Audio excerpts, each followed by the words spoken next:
Shalom, graça e paz da parte de Deus Pai e do nosso Senhor Jesus Cristo a todos. Hoje quero compartilhar uma palavra, está no livro de Êxodo, no capítulo 35. Nesse estudo, nós vemos aqui que após o pecado do bezerro de ouro, Deus quis reatar o relacionamento com o povo de Israel. E para tanto, ele ordenou a Moisés algumas coisas. Então nós vemos aqui que no capítulo 35, Deus chama agora novamente o povo para restaurar a comunhão, construir o tabernáculo e organizar o povo para a obra divina. Então, para isso, Moisés reuniu toda a congregação e transmitiu duas principais instruções. Primeiro, aguardar o sábado e trazer as suas ofertas voluntárias para a construção do tabernáculo e dos utensílios que seriam usados. A ordem não é aleatória.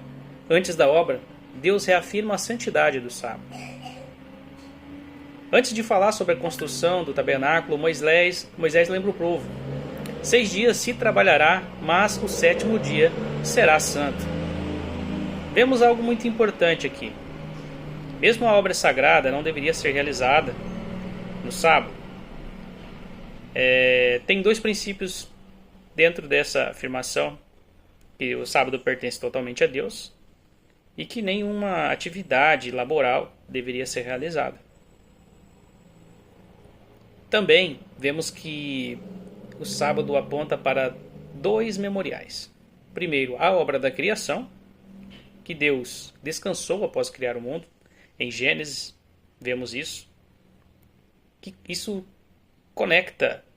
se conecta com o princípio da criação da vida.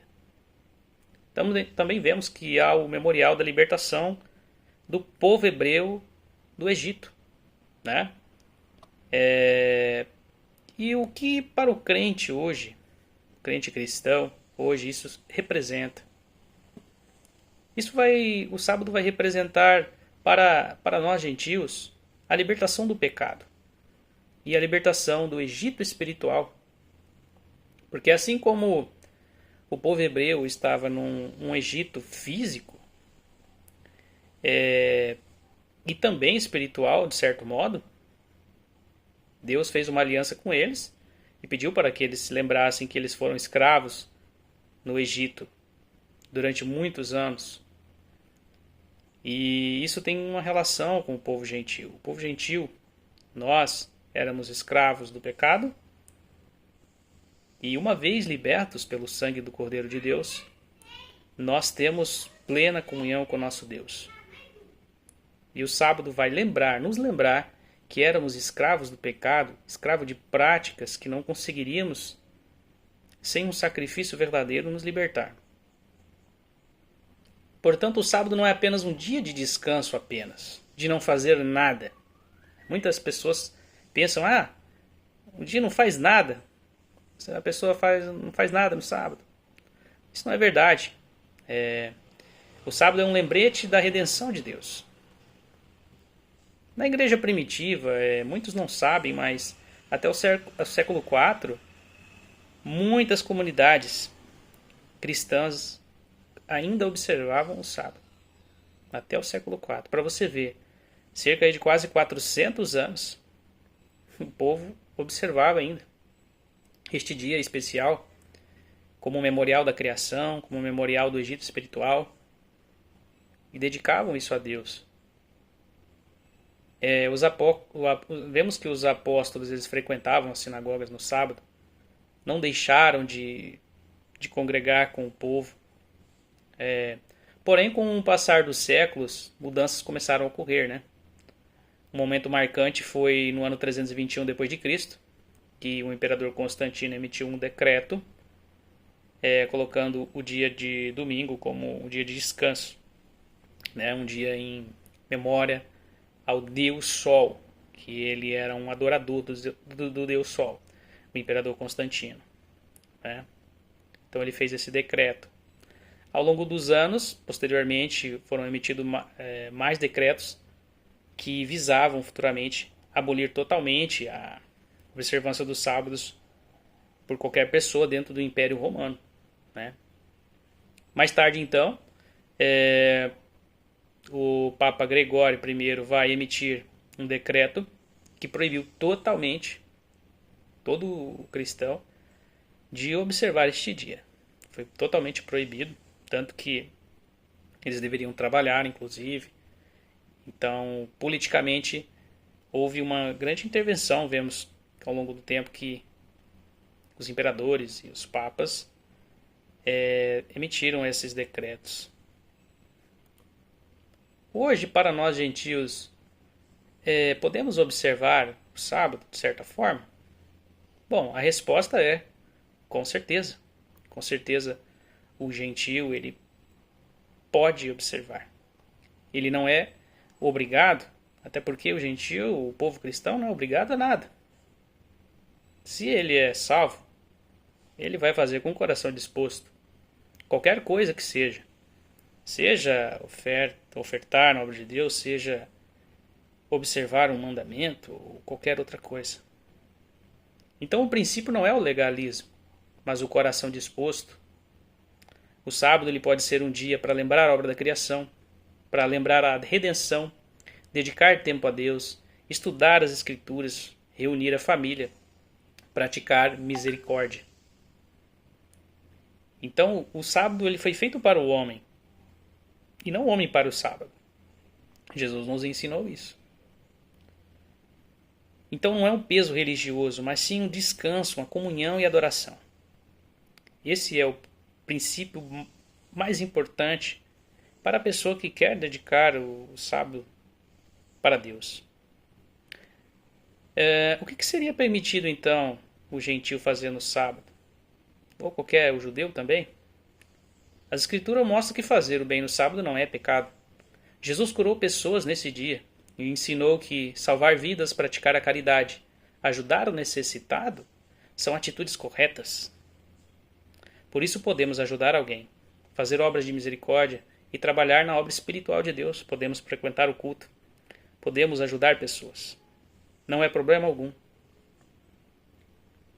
O que não pode haver é legalismos e extremismos, né? Porque sabemos que os fariseus na época eles tinham muito extremismo, porque a Torá ela não explicava nada sobre isso. A Torá não fala, pode pesquisar durante toda a escritura aí.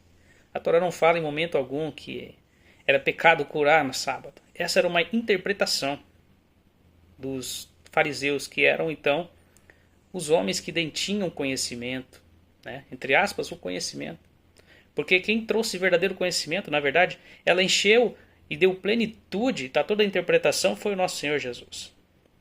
Ele é o Messias e deu a verdadeira interpretação do sábado e deu o exemplo de como o homem deveria observar o sábado sem legalismo e sem extremismo, mas sim com misericórdia e não com hipocrisia. Vemos que as ofertas do tabernáculo também foram ditas aqui no capítulo 35 de Êxodo. Deus pede que o povo traga materiais para a construção do tabernáculo. Mas uma condição importante: a oferta deveria vir do coração disposto. O povo trouxe ouro, prata, bronze, tecido, madeiras, pedras preciosas. Todos, homens e mulheres, contribuíram para esta obra, voluntariamente. Isto mostra que a obra de Deus avança através da disposição do povo. Pessoas com talento para a obra. Vemos também que muitas pessoas que tinham talentos, eram artistas, ajudaram voluntariamente na obra. Então, tinham pessoas ali que trabalhavam com escultura, tecelagem, bordado, carpintaria, e que eram dons que Deus distribuiu para essas pessoas. Essas pessoas colocaram suas habilidades a serviço do Senhor para a construção do tabernáculo. Isso nos ensina que Deus usa tanto recursos físicos quanto talentos na sua obra. Vemos aqui também que o tabernáculo terreno é uma relação entre o tabernáculo terreno e o tabernáculo celestial. O apóstolo Paulo vai explicar no capítulo 9 de Hebreus que o tabernáculo que foi construído no deserto era uma figura do verdadeiro tabernáculo celestial. No tabernáculo terreno havia sacrifício de animais, rituais de purificação, sacerdotes humanos. Esses rituais purificavam exteriormente os sacerdotes, e inclusive o tabernáculo. Porém, com a obra da redenção do nosso Senhor Jesus, vemos que agora temos algo superior. O nosso sumo sacerdote, Jesus Cristo, ele entrou no verdadeiro santuário celestial e ofereceu seu próprio sangue. Os sacrifícios antigos, eles purificavam ritualmente, porém agora o homem é purificado interiormente. Nós, quando damos testemunho, nós somos purificados interiormente, quando nós nos alegramos e nós invocamos o nome do nosso Senhor. Nós somos redimidos quando nós nos arrependemos. A obra da redenção do nosso Senhor Jesus Cristo permitiu que nós também pudéssemos ser purificados totalmente, não só exteriormente, mas no nosso interior, a sermos libertos de todo o pecado. Hoje o verdadeiro ministério sacerdotal acontece no céu. Vemos que no capítulo 9 de 2 Coríntios, Paulo vai dizer também, ele vai se alegrar com o povo daquela comunidade. Paulo elogia os irmãos que contribuíram para ajudar os santos. Ele ensina um princípio fundamental. Deus ama quem dá com alegria. A oferta ela não deve ser por obrigação nem por pressão ou por medo, mas do coração voluntário. Assim como aconteceu na oferta do tabernáculo, vemos que ali na comunidade de Coríntios, Paulo elogia o povo, porque eles estavam também se dispondo, assim como o povo se dispôs no deserto para a oferta do tabernáculo. Nós temos então, concluímos que com esse estudo, que essa porção vai nos ensinar o seguinte. Vemos que o sábado, a santidade do sábado tem uma importância muito, muito grande. Vemos que sobre o coração disposto, nós devemos estar com o coração disposto a nos entregar o máximo para Deus. E o verdadeiro tabernáculo. O tabernáculo terreno apontava para a obra perfeita de Cristo no santuário celestial. Assim guardamos os princípios como sábado, generosidade e dedicação à obra de Deus. Lembrando que estamos participando de algo muito maior, o plano da redenção de Deus para a humanidade. Então, irmãos amados, e é isso que eu gostaria de compartilhar com todos. E vemos que como Deus tem chamado nós a olharmos com uma ótica diferente para as Escrituras. Não por legalismos ou por ideias preconcebidas, preconceitos, mas sim que tudo que está na palavra ela é válida até hoje. Tá? Vemos que a lei de Deus tem a sua importância em muitos aspectos, até hoje, com a plenitude do Evangelho do nosso Senhor Jesus Cristo. Então fica com esta palavra e que todos possam ser abençoados em nome do nosso Senhor Jesus Cristo. Fique com Deus, você e sua família.